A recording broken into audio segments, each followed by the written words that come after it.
unbelievable good product, tough product, strong root system, excellent emergence.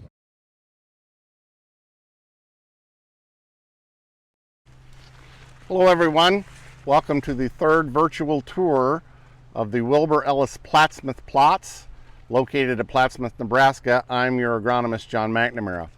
So we're going to start off this morning in the middle of some of our earlier planted corn. This was part of the plot system, an early planted study, and you can see we're getting ready to pollinate. Flag leaf of this corn plant is out, and the tassel is soon to emerge. You can see some of these tassels sticking out on a few of these plants that are coming out. And so that brings on to a whole nother stage of plant development. And a lot of things that we talk about at pollination, not only in the process, but also things to watch out for. So if I scan down, and I apologize if some of this is a little bit uncut, but if I scan down, you can see some of these leaves that are basically beat up by weather. You can see some of this chlorophyll rubbing off this leaf kind of by my thumb. Next to it, kind of a rip that's basically due to weather. We talk a lot about foliar diseases this time of year. We talk a lot about protecting the top third of the canopy because, again, that's where most of the photosynthetic ability of the plant now exists when you have canopies this thick. If you look at the lower leaves, we can also see some of that injury, primarily from urea burn. And here's another good example right next to me along the margin, kind of where my thumb's going to go. That exists from the urea burn that happened about 6 weeks ago. So as that plant developed further, really doesn't mean that much because we're again trying to protect this top third of the canopy. So we scout and we look for things basically above the ear leaf. And as I go down through here, you can see lots of things that look or mimic what we would consider maybe the start of a disease problem. I frankly haven't seen anything aside from just physical injury. Some might argue that that is the beginning of maybe northern corn leaf blight. And yes, there's some translucent halos there. Does that mean it's going to develop? Well, weather plays a lot in whether it does or does not transpire. Things that I always remember is this. You know, I think that the application of fungicides at VT is well worth your agronomic dollar. I think it's something that you can budget for. It rewards you handsomely every year.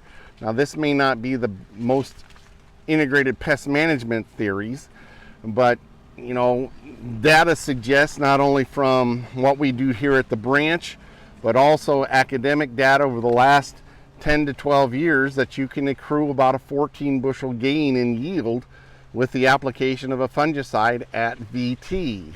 Okay, so let's qualify a little bit what VT is. Is it when the tassel first emerges, such as with this plant, tassel's just coming out? We would consider application when you have this last tassel branch that's totally unfurled and hanging out of the top of the canopy as VT. Some will argue saying the timing of it's wrong. You have to wait until dry brown silk to make the application for you to get the biggest bang for your buck. Many times, if your foliar problems are already beginning, dry brown silk might be too late. So going back to some of the history with applications of fungicides, this isn't about what fungicide is better or worse than the other. This is about typically looking at your agronomic gain. Now, let's talk about the economics of it. Current corn is sub $3, and if you look at our average across the last 12 years, it's about 14.5 bushels. Applications from a plane, depending upon product, can range anywhere between $20 and $30 an acre. Do I think that's worth it? Well, you're still making money. However, it raises the question, what is that? And this is something that all of us face, and without proper diagnosis and those types of things, is that a foliar problem? Is it a foliar problem starting to develop, or is that just physical injury from the wind and storm damage? Primarily everything I have seen is mostly storm damage. However, it's time to scout and look for where you're at in your crop development. And if you're entertaining the idea of a foliar fungicide, here in the next week to 10 days, when most of this corn will begin pollination, is a good time to scout and look and see where you're at from any form of diseases beginning, and evaluate the value of a foliar fungicide.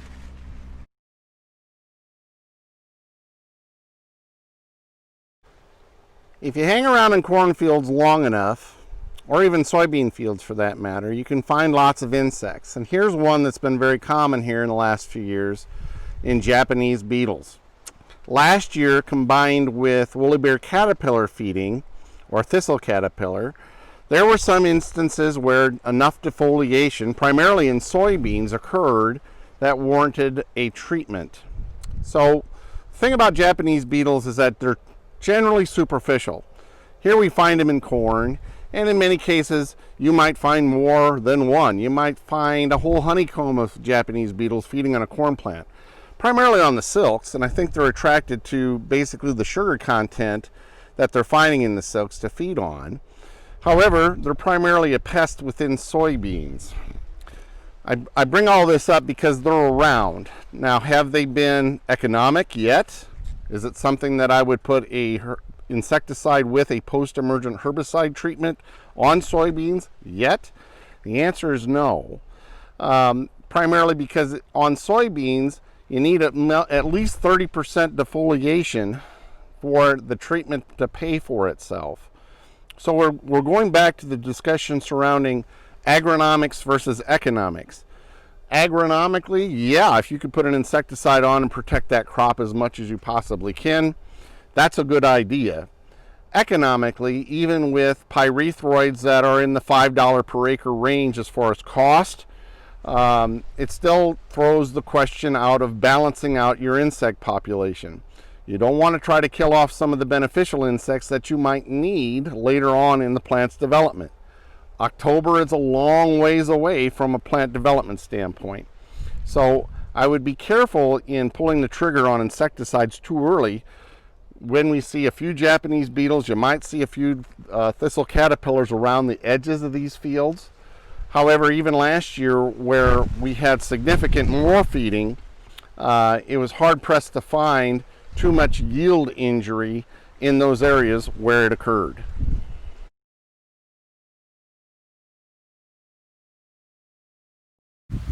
Today at the corn plot, we want to feature another new hybrid in the 112-day market in 6289.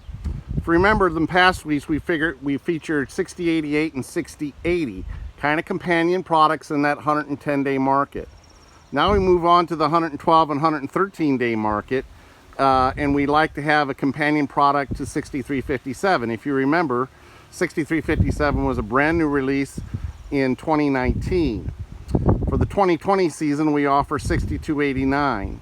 So what does 6289 offer that 6357 doesn't? If you remember, 6357 offered high yield, high adaptability, tough soil environments, a lot of ear flex.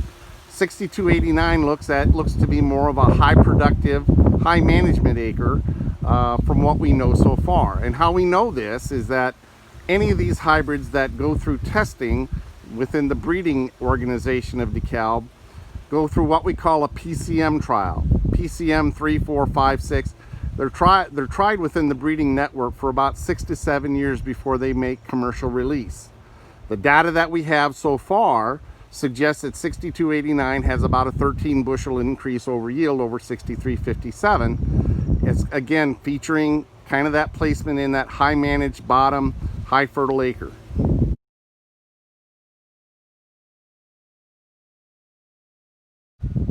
So here we are at the beginning of our Roundup Ready Extend Flex soybean trial for the 2020 season. And this trial includes maturities from a 2.4 out to a 4.2 maturity range. Very wide for our area, but we want to always entertain the idea of folks maybe thinking about an earlier planted or a late planted soybeans for a variety of reasons. So we try to incorporate other hybrids, varieties that we know work well and compare to. We We've also got standards of 36X6, 37X8s included in this trial. This portion specifically has the flex versions of them. And as I kind of give you the windshield tour of this, you can kind of see some phenotypic differences. Plant height, how it bushes, is it shading the row already? Things that are important when we're growing the varieties, but also it's a matter of what always puts it in the bin. And when you look at flexibility, the Extend Flex, which includes Roundup, Dicamba, and Liberty for the 2020 season, gives you the opportunity to use those tools in your weed management programs if you care to use it. It doesn't mean that you have to spray that herbicide platform on these varieties. It basically means that you have that tool at your disposal if you care to use it.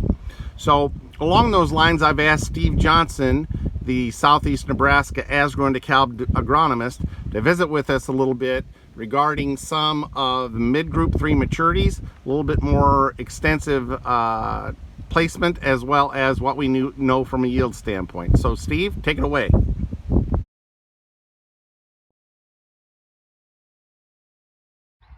All right.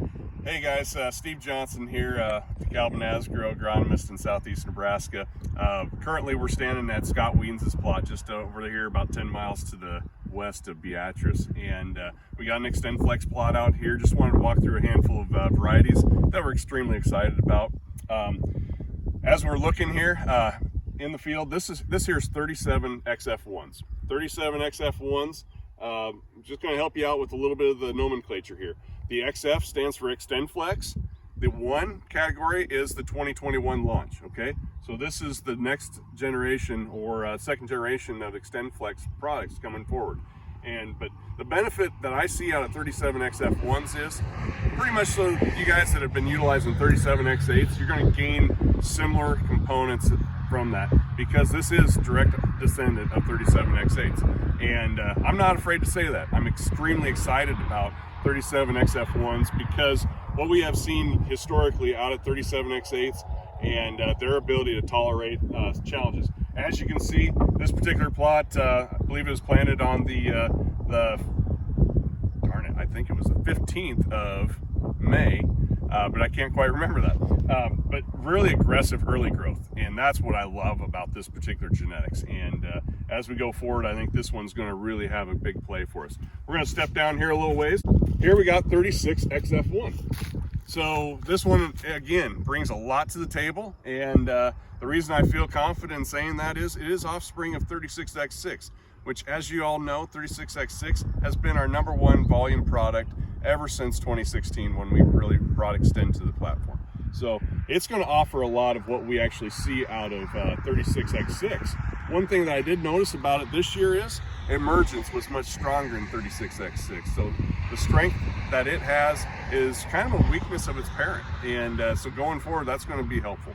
The other thing that we know, coming from pre-commercial information and from the breeders, that this is going to actually give us a little bit more plant height. So another advantage that maybe some of us are looking for when it comes to more stressful acres, or trying to gain that canopy a little bit quicker. So additional plant height, performance is right there with, and actually it was beating up its mama last year. So let's keep on moving down the road. So the next one is AG35XF1. Again, a 2021 class product. 35XF1, again, it's offspring of 36X6. So right out of the gate, again, that brings me a lot of confidence in what it can deliver. This one has has favorable yield, has very good SDS tolerance out of the gate, as well as performance, again, was right there where we would expect to see it. Very offensive, has that good upside opportunity. This one's going to have a lot of the phenotypic characteristics of 36X6. Going to be a little shorter, a little bit more of a bush, good strong lateral branching product, and it's something that I think we can utilize very easily on irrigated acres as well as the dryland acres. Taking that backwards to the 37XF1, when I think about maybe some of those hills, some of those more challenging soils, that's going to be probably the product out of these three that I'm talking about that will be able to tolerate that. So, hey, I just want to say thanks for joining us on these particular three products. Extremely excited about what these XtendFlex products can bring to the table next year, and we'll go from there. Thanks.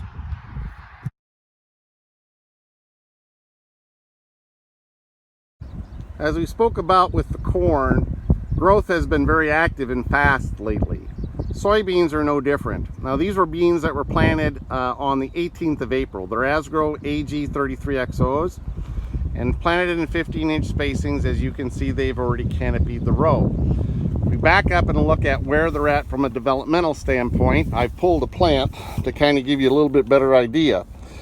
If you look at this, and I'm having a problem getting it into the frame, but this is about a 9 trifoliate plant. If you can also see that blooms have already begun. Soybean blooming is perfectly normal for the last part of June, today being June 30th. Blooms that are initially thrown usually abort. So soybeans, you normally will abort about 80% of the blooms that are developed on the plant. The goal is to maintain as many of those blooms that turn into pods, that turn into yield. So the more nodes, the more blooms, the more pods, the more yield is always the idea. So when you look at it from a plant height standpoint, we're about 18 inches in height. Even after blooming, soybeans can easily double, if not triple in size from a plant height standpoint before they shrink down a little bit before harvest. Thank you for watching our third tour video. Please come back in the next couple weeks for our next video. Have a good weekend and have a safe and happy 4th of July. Thank you.